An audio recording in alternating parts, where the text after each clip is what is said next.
గుండె గాడి కట్టింది. అందుకే ఈ అరస శక్తులపై అంతులేని పోరాటం ప్రారంభించారు. ఈ ప్రయత్నం అర్థం చేసుకోలేక నిన్ను ఒక నేరస్తుగా ముట్టువేస్తుంది ఈ ప్రభుత్వం.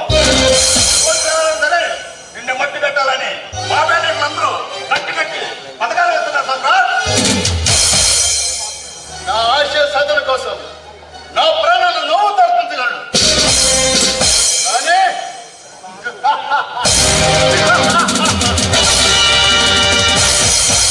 ఎలాంటి సమస్య పట్టుకోవడం వాళ్ళని మనకు తెలుగుతుందా? నేరస్తులు కమ్ముడిపోయాయి. ఈ పోలీస్ వ్యవస్థ ఈ కోసలాలు పడుతుంది. ఎలాగైనా సరే అరెస్ట్ చేయాలని మార్గాలు సామ్రాట్. తెలుసు తేజ, ఆ సంగతి నాకు బాగా తెలుసు. నన్ను పట్టుకోవడానికి ఇప్పుడు కొత్తగా ఢిల్లీ నుండి ఒక సీమేజన్ కూడా రప్పించింది ప్రభుత్వం. నీ గురించి పోలీసులు అంతకులు వేట కుక్కలు వెతుకుతుంటే నువ్వు మాత్రం ఎంత నిర్బంధంగా ఎలా ఉన్నావో నాకు మాత్రం అర్థం కావట్లేదు సార్. లోక్ మిస్టర్ తేజ, నేను చేసేది తప్పు కాదు అన్న ఆత్మవిశ్వాసం నాకుంది. నన్ను చంపాలనుకున్నవాడిని ఎదుర్కోవడం తెలుసు. నన్ను పట్టుకోవాలనుకున్నవాడిని ఏమార్చడం కూడా నాకు తెలుసు. ఎలాంటి సమస్యలైనా సరే శివుడు సరే నిన్ను చూస్తుంటే నాకు చాలా ఆశ్చర్యం వేస్తుంది. నా ప్రాణానికి ప్రాణం అంటే వచ్చే తేజ రాజా వందగా ఈ పోరాటంలో అవినీతి పరులు అంతం చూస్తారు, ఆశయాన్ని సాధిస్తారు. వడ్డీ వ్యాపారం వరహారావు రోజు రోజుకి ప్రజలు దోచుకుంటున్నాడు సామ్రాట్. వాడికి ఎలాగైనా సరే తగిన బుద్ధి చెప్పాలి. అమాయక ప్రజలకు అన్యాయం చేసేవాడు ఎవడైనా సరే శిక్ష అనుభవించి తెరవలసిందే. ఏ రాత్రికి వాడిని నిలువుదోపిడి చేద్దాం. ఏర్పాట్లు చూడు. ఓకే సామ్రాట్, ఈ రోజు రాత్రికి వాడి దగ్గర ఉన్న పాపిసం మొత్తం మన దగ్గరికి చేరాలగా. Good bye. వెళ్ళొస్తా.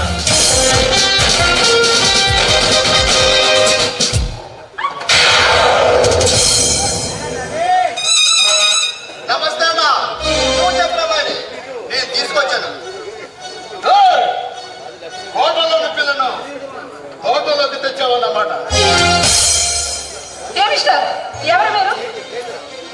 మరింత మాట్లాడు. గిలక అన్నావంటే చిక్కులో పడతావు. జాగ్రత్త. నువ్వు లోనికి వెళ్ళు.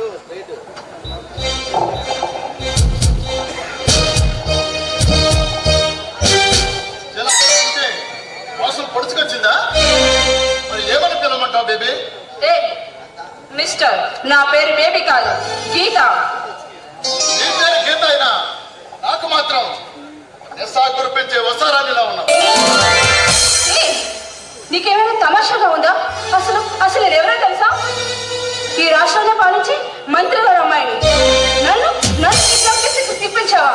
ఈ విషయం మా నాన్న తెలిస్తే మీ అంత చూస్తాడు. ఇప్పుడు నీ సంగతి చూస్తాను, తర్వాత మీ అంశంతో ఆలోచిద్దాం. ఏం చేస్తా చంపుతావా? మనుషులు చంపడం నీకు మీ నాన్నకి అలవాటు. మేమెవరిని చంపలేదు. నిన్న నువ్వు నిర్లక్ష్యంగా కారు నడిపి ఒక కారు యాక్సిడెంట్ చేశావు. నువ్వు చేసిన యాక్సిడెంట్ ఒక అతనికి చేయి విరిగిపోయింది. దానికి నష్టపరిహారంగా నువ్వు 5 లక్షలు చెల్లించాలి. అందుకే ఇక్కడికి రప్పించాను. ఇది మరీ బాగుంది. వాడెవడ రోడ్డు మీద నడుస్తూ నా కారు కింద పడ్డాడు. అందుకు నేనెందుకు డబ్బు కట్టాలి? కళ్ళు మూసుకొని కారు నడిపి మనుషులకు ఇంకా పనులు ఒంటరి ఉన్న ఆడపిల్లని బలవంతంగా తీసుకొచ్చి పెద్ద మగజీలాగా మాట్లాడినందుకు నువ్వు సిగ్గుపడాలి. నన్ను రెచ్చగొట్టు. నేను రెచ్చిపోతే ఏం చేస్తానో నాకే తెలియదు.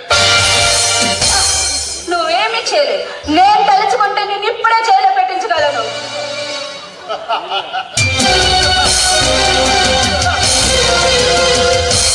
నన్ను జైల్లో పెట్టించాలంటే ఈ ఇండియాలో ఉన్న పోలీసు ఎవరికి దమ్మలేదు. పోనీ నీ అందమైన కౌగిలి కారాగారం చేసి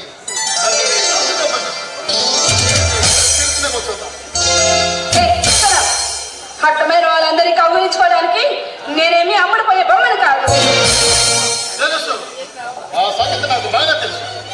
అందుకే నేను అమ్ముడుకుపోయినా సరే నేను నా సొంతం చేసుకోవాలనిపిస్తుంది.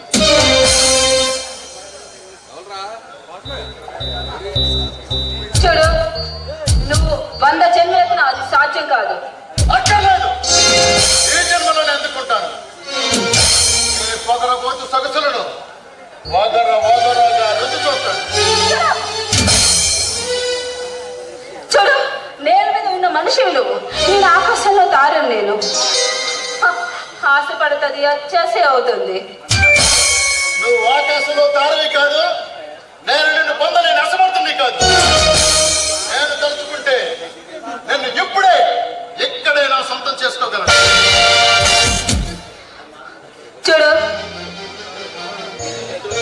అది 100 జన్మలైతే అది నీకు సాధ్యం కాదని చెప్పానుగా. అంటే నన్నేం చేస్తావు? రేపు చేస్తావా?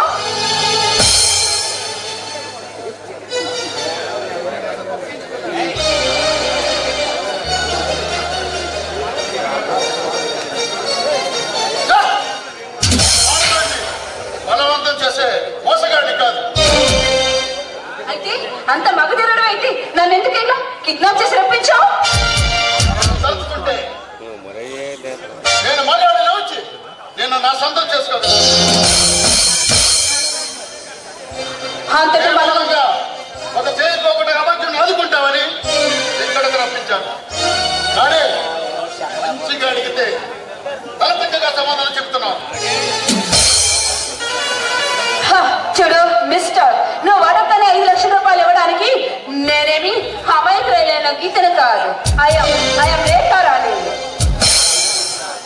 ఆస్తిని, అందాన్ని, అహంకారాన్ని సమంగా రంగరించుకున్న శృంగార రసాది దేవతలు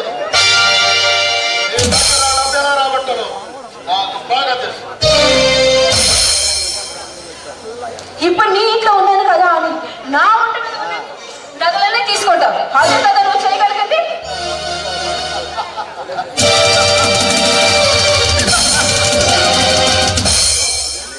ఏ సామ్రాట్ సామర్థ్యాన్ని చాలా తక్కువగా అంచలేస్తున్నాడు.